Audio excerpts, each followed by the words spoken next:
আজকের রেসিপি হচ্ছে কাঁকরোল দিয়ে ইটা শুটকি দিয়ে কাঁকরোল আর একটা আলু দিয়ে ইটা শুটকি দিয়ে হচ্ছে ঝোল রান্না করতেছি দুপুরে খাওয়ার জন্য।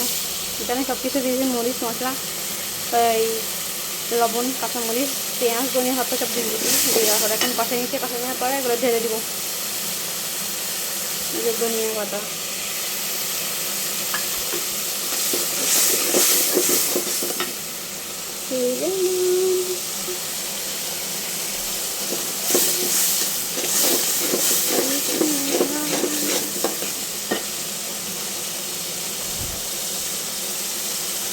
এই দেখেন বাইরের রূপ কিছুটা কমিয়েছে, বুঝছেন?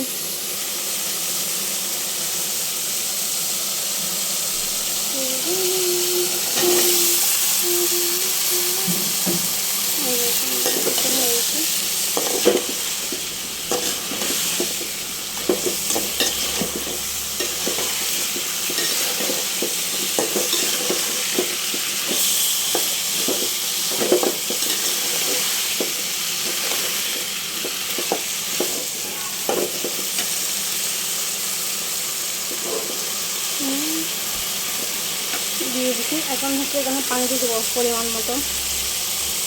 এই যে পানি দিয়ে দিলাম,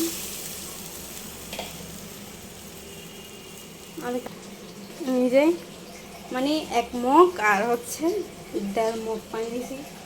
যেহেতু এগুলো সিদ্ধ হবে আর 2 বেলা খাবো, এই যে দুপুরবেলাও খাবো আবার রাত্রের জন্য, সেজন্য একটু ঝোল বেশি করে দিছি।